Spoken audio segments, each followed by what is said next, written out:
Good morning, students. Welcome to online class for computer science. I am Sharon ma'am, and today we are going to learn something very exciting. Yes, today you are going to learn a new chapter. This will be the chapter 4 of your curriculum. ये आपके curriculum का chapter 4 रहेगा. इसका नाम है Introducing Python. क्या नाम है इस chapter का? Introducing Python. ओके सो इस चैप्टर में मैं आपको एक ऐसी कंप्यूटर प्रोग्रामिंग लैंग्वेज के बारे में पढ़ाने जा रही हूँ जो कि अभी प्रेजेंट में मार्केट में सबसे डिमांडिंग प्रोग्रामिंग लैंग्वेज है.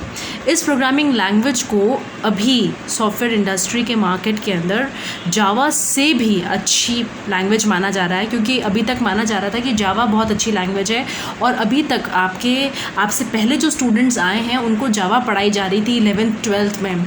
इनफैक्ट 9th से ये लैंग्वेजेस पढ़ाई जाना शुरू हो जाती हैं सीबीएसई के अंदर. तो लैंग्वेज जावा पढ़ाई जा रही थी क्योंकि जावा is also a very powerful language. But now the software industry is now changing its standards and now we are learning Python. Python हम लर्न कर रहे हैं क्योंकि Python एक बहुत पावरफुल वर्सेटाइल प्रोग्रामिंग लैंग्वेज है जो कि जावा के सारे फीचर्स को अपने अंदर इनकॉर्पोरेट करती है.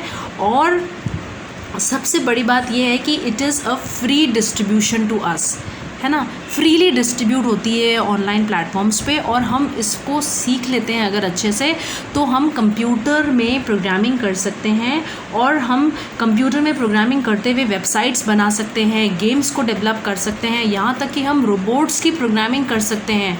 आर्टिफिशियल इंटेलिजेंस जो कि एक बहुत नया इमर्जिंग टॉपिक है सॉफ्टवेयर इंडस्ट्री के अंदर, इस पर आप काम कर सकते हैं with the help of this language which is named as Python.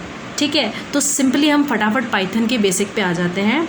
तो हम देखते हैं हमारी बुक है साइबर बीन्स. ये हमें बताती है कि Python is a simple programming language which is use to write codes for computer programs. Computer programming के लिए कोड्स लिखने में मदद करती है पाइथन हमें. पाइथन को क्रिएट किसने किया था? ग्यूडो वैन रॉसम ने क्रिएट किया था. कहाँ पर क्रिएट किया था? जब वो CWI में काम कर रहे थे. CWI एक रिसर्च इंस्टीट्यूट है, बेसिकली एक नेशनल रिसर्च इंस्टीट्यूट है जो कि नीदरलैंड्स में है. और ये मैथमेटिक्स और कंप्यूटर साइंस पर रिसर्च करने के लिए एस्टैब्लिश की गई बॉडी है. इसका जो फुल फॉर्म है वो ये है, Centrum Wiskunde and Informatica. Okay, what is the full form? Centrum Visconde and Informatica. Okay, so in this chapter you will be learning about a very important language which is Python. It was released in 1991. यानी कि अस्तित्व में कब आई? 1991 में. आप यहाँ देख सकते हैं इनकी तस्वीर दी गई है. ये हैं ग्यूडो वैन रॉसम जिन्होंने पाइथन को डिस्कवर किया था, जिन्होंने पाइथन को क्रिएट किया था. ठीक है. Now Python is a high level programming language. इसका मतलब ये है कि पाइथन में जब हम लोग कोडिंग करते हैं तो हम सिंपल इंग्लिश के वर्ड्स का यूज़ करेंगे कोडिंग करते समय. और हमें थोड़ा सा कोडिंग का बेसिक पता होना चाहिए कि कोडिंग करी कैसे जाती है. कोडिंग को आप ऐसे देख सकते हैं कि एक ऐसा तरीका होता है काम करने का जो फिक्स होता है. आपको उसी तरीके को फॉलो करके काम करना है. अगर आप उस तरीके को फॉलो करके काम नहीं करते हैं then you will miss over something, है ना. आपका प्रोग्राम रन नहीं करेगा if you don't actually work on the standards of programming, right. So what are the features of Python? Python इतनी पॉपुलर क्यों है? क्यों आपके करिकुलम में राइट फ्रॉम 7th स्टैंडर्ड आपके करिकुलम में पाइथन रखी गई है? तो क्यों रखी गई है? इतनी पॉपुलर क्यों है ये? क्योंकि ये इजी टू लर्न है. एक जनरल पर्पस प्रोग्रामिंग लैंग्वेज है, मतलब कि इसको आप बहुत सारे कामों के लिए इस्तेमाल में ला सकते हैं. मतलब ऐसा नहीं है कि सिर्फ एक ही काम करने के लिए लैंग्वेज यूज़ में आती है. जैसे कि मैंने आपको बताया कि ये लैंग्वेज वेबसाइट्स बनाने के लिए, गेम्स डेवलप करने के लिए, रोबोट्स को प्रोग्राम करने के लिए, कई साइंटिफिक कॉम्पिटिशन्स करने के लिए. अभी आप जब बड़ी क्लास में जाएंगे ना आपको पता चलेगा साइंटिफिक कॉम्पिटिशन्स जो होती हैं बहुत कॉम्प्लेक्स साइंटिफिक कॉम्पिटिशन्स होती हैं जिनको कि सॉल्व करना किसी भी पर्सन के लिए एक जगह पर बैठ करके लिमिटेड रिसोर्सेज के साथ में बहुत मुश्किल होता है. तो वो कंप्यूटर सॉल्व कर सकता है. आर्टिफिशियल इंटेलिजेंस एक ऐसा कॉन्सेप्ट है जो कि इमर्जिंग है अभी। आर्टिफिशियल इंटेलिजेंस के थ्रू आप देख सकते हैं कि जैसे कि मैं आपको एक बहुत बेसिक सा एग्जांपल बताती हूँ आर्टिफिशियल इंटेलिजेंस का, ठीक है। जैसे कि आपके घरों में पाए जाने वाले इलेक्ट्रॉनिक एप्लियंसेस है ना, फॉर एग्ज़ाम्पल आप ले लीजिए आपकी कपड़े धोने वाली मशीन, द वॉशिंग मशीन है ना, उसको हम क्या करते हैं, हम उसे प्रोग्राम दे देते हैं कि आपको इतने मिनट चलना है और हमारे कपड़ों को आपको किसी लेवल पर धोना रहता है ना। जैसे अगर आपको कम गंदे कपड़े हैं तो आप उसे बेसिक लेवल पे धोते हो, उससे ज़्यादा गंदे नॉर्मल, और उससे ज़्यादा गंदे होते हैं तो आप उसे एक्सट्रीम लेवल पे साफ़ करते हैं, राइट। और जो ऑटोमेटिक मशीन्स आ रही हैं आजकल, उसके अंदर ये फीचर होता है कि अगर आपको लगता है कि आपके कपड़े ज़्यादा गंदे नहीं हैं तो आप उन्हें थोड़े कम मिनट धो सकते हैं, और अगर ज़्यादा गंदे हैं तो आप उन्हें ज़्यादा समय के लिए भी प्रोग्राम कर सकते हैं उस मशीन को कि वो आपके कपड़ों को धोए। सो ये सब कैसे पॉसिबल हुआ? This is all because of artificial intelligence.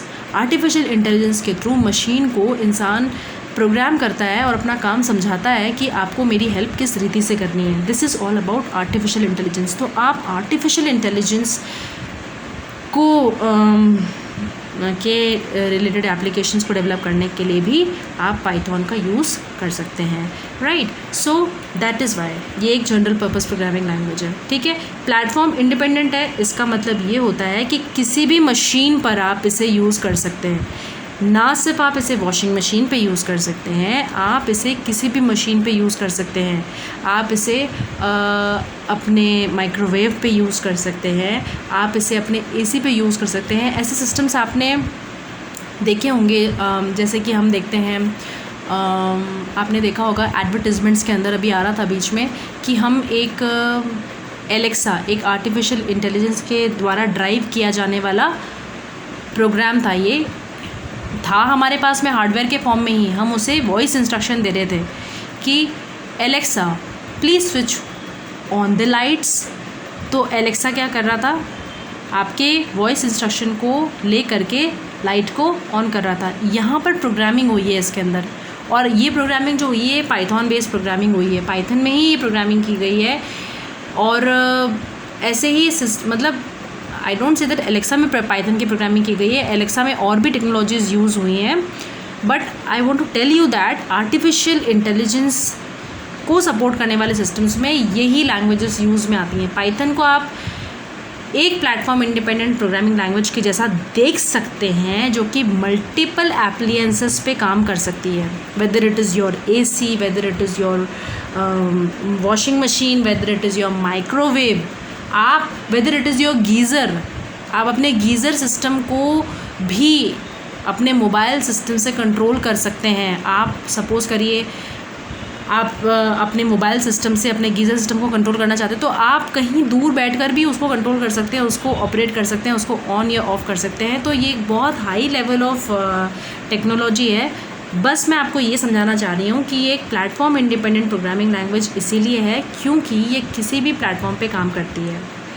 Simple syntax होता है इसका। केस सेंसिटिव का मतलब ये होता है कि अगर आप पाइथन में कोई भी इंस्ट्रक्शन लिख रहे हैं, अगर आप अल्फ़ाबेट्स को कैपिटल लिखेंगे या आप अल्फ़ाबेट्स को स्मॉल लिखेंगे, इससे पाइथन को फ़र्क पड़ता है, वो उन दोनों को अलग मानता है। So it is a case sensitive language. Interpreted language है, इसका मतलब ये है, बेसिक बात इसके बारे में इतनी सी है कि ये ट्रांसलेटर को यूज़ करता है, जो कि हमने पढ़े थे।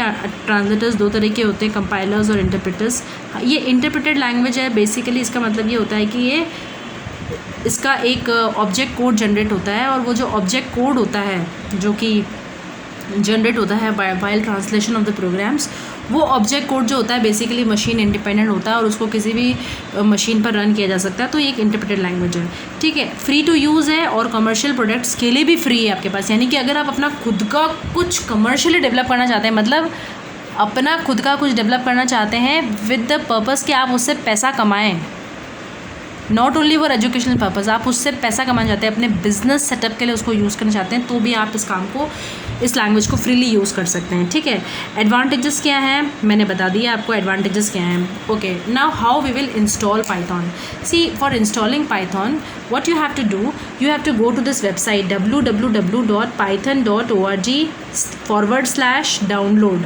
मैं वापस रिपीट करती हूँ साइट का नाम www.python.org/download। जब हम लोग ये वाला वेबसाइट लिंक क्लिक करते हैं तो हमारे सामने एक विंडो खुल के आती है हमारे ब्राउज़र के अंदर। ब्राउज़र पता है ना आप लोगों को, गूगल क्रोम, फायरफॉक्स, है ना, ये सब क्या है, ब्राउज़र्स हैं। ओके, सो ब्राउज़र में जब हम टाइप करेंगे ये वाला लिंक तो हमारे सामने विंडो खुल के आएगी। जब हम लोग ये विंडो हमारे सामने खुल कर आएगी तो हमें इस चैप्टर में हम लोग यूज़ कर रहे हैं पाइथन 3.7.0। तो यही वर्जन अगर हम यूज़ करेंगे तो हमें आसानी होगी काम करने में हमारे सिस्टम के अंदर।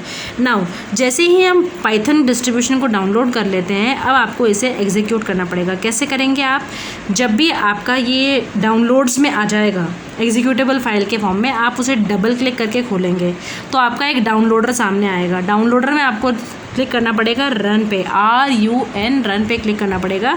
जैसे आप रन पे क्लिक करेंगे तो आपका इंस्टॉलेशन प्रोसेस, यानी कि वो आपके सिस्टम में इंस्टॉल होने लग जाएगा, आपका इंस्टॉलेशन प्रोसेस स्टार्ट हो जाएगा। अब आपको क्या है, उस डाउनलोड विंडो के इंस्ट्रक्शंस को ढंग से फॉलो करना पड़ेगा और आप नेक्स्ट बटन पे क्लिक करके फाइनली फिनिश बटन पे क्लिक करेंगे तो आपके सामने ये स्क्रीन आ जाएगी।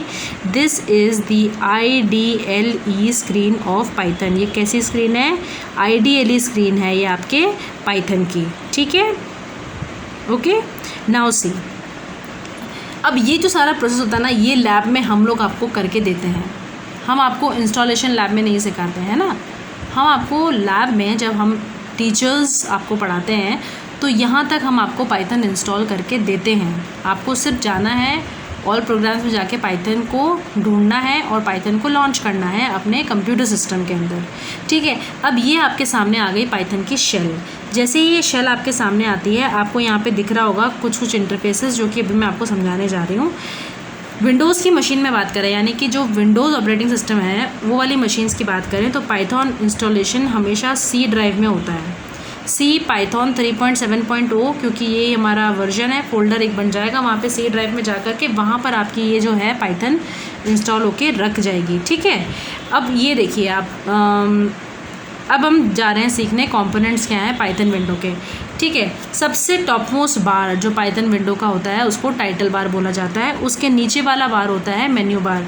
ये मिनिमाइज़ बटन है, ये मैक्सिमाइज़ बटन है, ये क्लोज बटन है। ये आपका स्क्रिप्ट एरिया होता है जहाँ पर आप अपनी स्क्रिप्ट को लिखते हैं, यानी कि जहाँ पर हम अपना कोड लिखते हैं उस एरिया को पाइथन में क्या बोला जाता है, स्क्रिप्ट एरिया। और सबसे नीचे वाला जो बार होता है ये होता है स्टेटस बार। ये आपको ये बताता है कि एक्चुअली आपका कर्सर कहाँ पर है। ये बता रहा है लाइन नंबर 3 और कॉलम नंबर 4 में मेरा कर्सर अभी पड़ा हुआ है। यहाँ पे कर्सर कहीं पड़ा हुआ है line number 3 and column number 4 में, ठीक है। So this is all about the components of Python window. अब इसके बारे में और मैं आपको इन्फॉर्मेशन दे देती हूँ। टाइटल बार जो मैंने आपको बताया था, this is the top most bar. यहाँ पे नेम ऑफ एप्लीकेशन आता है और नेम ऑफ डॉक्यूमेंट आता है कि एप्लीकेशन के किस डॉक्यूमेंट में आप काम कर रहे हैं। और इसमें मिनिमाइज़, मैक्सिमाइज़, रिस्टोर और क्लोज बटन होते हैं। मेन्यू बार में file, edit, shell, debug, options, windows, help, ऐसे मेन्यूज़ होते हैं। मेन्यूज़ जो होते हैं ये आपको बेसिकली मदद करते हैं कि आप कुछ कमांड्स को एग्जीक्यूट कर सकें। अब हम देखते हैं फाइल मेन्यू में कैसे काम किया जाता है। जब आप फाइल मेन्यू में काम करते हैं तो फाइल मेन्यू में काम करने के लिए आपको फाइल मेन्यू क्लिक करना पड़ेगा। जैसे ही आप फाइल मेन्यू क्लिक करेंगे आपके पास में कुछ ये ऑप्शन सामने आएंगे। अब ये जो मेन्यू होता है ये आपको हेल्प करता है कि आप जो फ़ाइल इस्तेमाल में आ रही है उस फाइल पे क्या क्या ऑपरेशन कर सकते हैं। इसमें कुछ सब ऑप्शंस भी आएंगे कि मुझे एक नई फ़ाइल ओपन करनी है, मुझे कोई ऑलरेडी बनी हुई फ़ाइल ओपन करनी है, मुझे अभी जो मैंने रिसेंटली फ़ाइल्स बनाई हैं वो सब देखनी है, मुझे कोई फ़ाइल सेव करनी है, मुझे कोई फ़ाइल क्लोज़ करनी है, मुझे इस पूरे एप्लीकेशन से ही बाहर आना है। तो वो सारे कमांड्स मुझे कहाँ मिलेंगे, फ़ाइल मेन्यू में मिलेंगे। Now the next menu is edit menu. Edit menu जो होता है बेसिकली, एडिट मेन्यू आपके सिस्टम में एक ऐसा मेन्यू होता है जो कि आपको एडिटिंग करने में असिस्ट करता है। एडिट मेन्यू में आप जिस फाइल पे काम कर रहे हैं उस पर एडिटिंग कर सकते हैं। एडिटिंग किस किस तरीके से होती है, कट, कॉपी, पेस्ट। देखा था ना हम लोग वर्ड में तो सीख कर आए हैं, वर्ड, एक्सेल, पावर में तो कि हम लोग कट, कॉपी, पेस्ट कैसे करते हैं। है ना। अब हम लोग इनफैक्ट कट कॉपी पेस्ट के अलावा हम कोई टेक्स्ट को सर्च भी कर सकते हैं और उसको रिप्लेस भी कर सकते हैं। हेल्प मेन्यू में, हेल्प मेन्यू एक और मेन्यू है। हेल्प मेन्यू पे जब आप क्लिक करेंगे तो आपको हेल्प मिलेगी पाइथन से रिलेटेड टॉपिक्स के ऊपर। आप अपने सिस्टम की F1 की प्रेस करके भी हेल्प ले सकते हैं। स्क्रिप्ट एरिया मैंने बताया था, जहां आप टाइप करते हैं कोड को। स्टेटस बार ये बताता है कि आपका कर्सर कहाँ पर है। अब जब आप पाइथन को इंस्टॉल कर लेते हैं तो आप उस पर काम करने के लिए आपको दो तरीके आने चाहिए, इंटरैक्टिव मोड और स्क्रिप्ट मोड। दो तरीके हैं जिससे कि हम लोग पाइथन में काम करते हैं, इंटरैक्टिव मोड और script mode. Python programming in interactive mode, इस पे हम आज सीखने जा रहे हैं कि इंटरैक्टिव मोड पे हम कैसे काम करेंगे। In the interactive mode of Python, जब हम इंटरैक्टिव मोड पाइथन का यूज़ कर रहे होते हैं, the instructions are executed line by line giving the output. Instructions कैसे एग्जीक्यूट होते हैं, कमांड्स कैसे एग्जीक्यूट होते हैं, आपका कोड कैसे एग्जीक्यूट होता है, लाइन बाय लाइन। इस मोड में कमांड्स को आप पाइथन कमांड प्रॉम्प्ट के साइड में, ये है पाइथन कमांड प्रॉम्प्ट, ये 3 एंगुलर ब्रैकेट्स वाला प्रॉम्प्ट आपको नज़र आ रहा है, ये है आपका पाइथन कमांड प्रॉम्प्ट। आप पाइथन कमांड प्रॉम्प्ट के साइड में यानी इसके पास में आप टाइपिंग शुरू करते हैं इस मोड के अंदर। और जैसे कि आपने टाइप किया, जैसे कि आप टाइप करें 3 + 6 तो क्या आएगा, एंटर की प्रेस करिए, आपको रिज़ल्ट मिल जाएगा 9। ठीक है। अब इंटरैक्टिव मोड में काम करने के लिए आपको एक प्रोसेस अपनाना पड़ता है। सबसे पहले हम लोग शुरू से देख लेते हैं कैसे स्टार्ट होता है सब चीज़ें। स्टार्ट बटन पे जाएंगे, ऑल प्रोग्राम्स, वहाँ पे पाइथन 3.7 करके आपको लिखा हुआ मिलेगा, उसमें आपको क्लिक करना पड़ेगा आइडियली पाइथन 3.7। जैसे ही पाइथन शेल विंडो आपके सामने आएगी, पाइथन प्रॉम्प्ट पे आपको दिखने लग जाएगा। इसको बोलते हैं पाइथन शेल विंडो। क्या बोलते हैं, पाइथन बोल लीजिए, पाइथन शेल विंडो होती है ये। पाइथन शेल विंडो जो है ये इस तरीके की दिखाई देती है।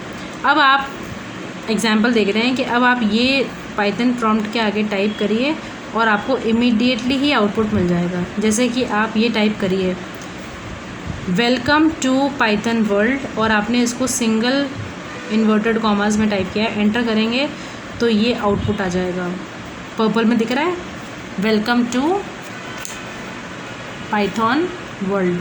आप 10 लिखेंगे तो आउटपुट 10 आएगा, आप 12.78 लिखेंगे 12.78 आउटपुट आएगा, आप कैपिटल ए को सिंगल कोट्स में लिखेंगे, कैपिटल ए आउटपुट में आ जाएगा। यानी कि जो भी आप यहाँ पे लिखते हैं उसका रिज़ल्ट आपको सामने, 10 छोटा है 5 से, फॉल्स स्टेटमेंट है, फॉल्स आ जाएगा लिखा हुआ। 10 + 20 क्या होता है, 30 होता है, 30 आ जाएगा लिखा हुआ। तो बेसिक बात इतनी सी है कि आप डायरेक्टली आंसर अचीव कर रहे हैं on the command prompt only.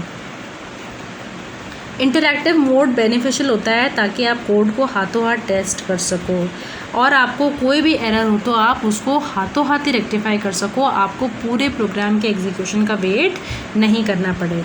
अब देखिए इंटरप्रेटर क्या होता है। इंटरप्रेटर हमने पिछले क्लासेस में भी सीखा था कि एक ऐसा ट्रांसलेशन प्रोग्राम होता है जो कि कमांड्स को लाइन बाय लाइन एग्जीक्यूट करता है। वैसे ही इंटरप्रेटर यूज़ होता है पाइथन के अंदर, जो जहाँ पर वो लाइन बाय लाइन आपके पाइथन इंस्ट्रक्शंस को एग्जीक्यूट करेगा। और जब भी आप कमांड प्रॉम्प्ट के साइड में कुछ भी लिखते हैं कमांड, तो एंटर की प्रेस करने के बाद फटाफट उस कमांड को इंटरप्रेटर मशीन लैंग्वेज में कन्वर्ट कर देगा। और जैसे ही वो मशीन लैंग्वेज में कन्वर्ट हो जाता है तो इंटरप्रेटर मशीन लैंग्वेज में कन्वर्ट होते ही आपका कंप्यूटर सिस्टम उस पर काम करना शुरू कर देता है कि आपने उसको लैंग्वेज के थ्रू क्या इंस्ट्रक्शन दिया। जो भी उत्तर आता है उसका, जो भी उसका आउटपुट आता है, वो हमें वापस से ह्यूमन रीडेबल फॉर्म में आउटपुट के रूप में नीचे लिखा हुआ मिल जाता है। जैसे कि यहाँ पे मैंने एक कमांड दिया, इसको प्रिंट हेलो वर्ल्ड, एंटर की प्रेस करी तो सिस्टम ने मुझे क्या निकाल के दिया, आउटपुट में हेलो वर्ल्ड। तो ये होता है आपके इंटरप्रेटर का काम। ठीक है। नाउ अब एक फंक्शन आपको सिखाया जा रहा है, प्रिंट फंक्शन। प्रिंट फंक्शन एक ऐसा फंक्शन होता है जिसके द्वारा आप कोई भी आउटपुट अपने स्क्रीन पे देख सकते हैं और कोई मैसेज भी टाइप कर सकते हैं। जैसे कि अगर आप प्रिंट करते हैं हेलो वर्ल्ड, तो आपके कंप्यूटर स्क्रीन पर आपको नीचे क्या आउटपुट मिलेगा, हेलो वर्ल्ड। अगर आप प्रिंट करते हैं ब्रैकेट में डबल कोट्स के विद इन हेलो वर्ल्ड, तो आपको क्या लिखा हुआ मिलेगा, हेलो वर्ल्ड। ठीक है, पाइथन के बारे में बता चुकी हूँ। ये एक केस सेंसिटिव लैंग्वेज है जिसमें कि आप अगर कैपिटल अल्फ़ाबेट का यूज़ करते हैं या स्मॉल अल्फ़ाबेट का यूज़ करते हैं तो वो मायने रखता है। अगर आप प्रिंट का कैपिटल पी कर देंगे तो फिर क्या होगा कि प्रिंट ये वाला काम नहीं करेगा, क्योंकि स्मॉल पी वाला प्रिंट एक वैलिड कमांड है पाइथन का। अगर आपने कैपिटल पी टाइप कर दिया तो आप किसी भी सूरत में मतलब प्रिंट नहीं कर पाएंगे हेलो वर्ल्ड को, किसी भी सूरत में नहीं कर पाएंगे, क्योंकि केस सेंसिटिव लैंग्वेज है पाइथन। और आप क्या कर सकते हैं, प्रिंट स्टेटमेंट के अंदर प्रिंट फंक्शन के अंदर आप मोर देन वन आर्ग्यूमेंट भी पास कर सकते हैं। अभी तो मैंने एक ही आर्ग्यूमेंट पास किया, ये एक ऐसा आर्ग्यूमेंट था जो कि एक स्ट्रिंग आर्ग्यूमेंट था।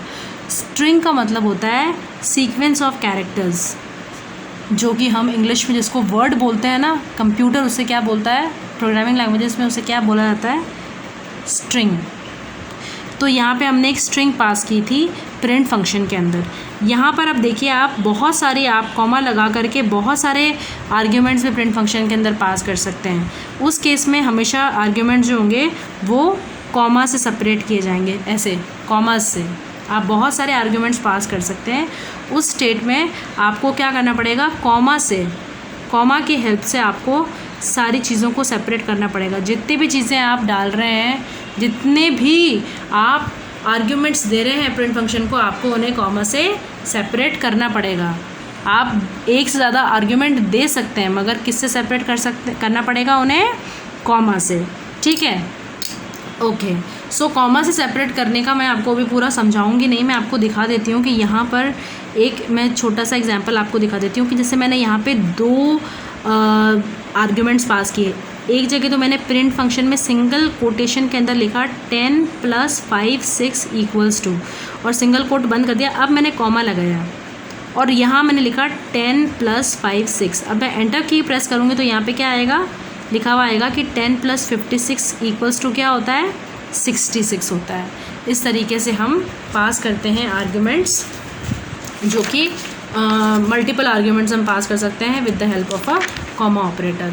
नाउ आप IDLE को कैलकुलेटर की तरह यूज़ कर सकते हैं। कैसे, जैसे कि आपने यहाँ पर देखा है 10 + 20 कैलकुलेशन आ गया, 45 ÷ 6 कैलकुलेशन आ गया।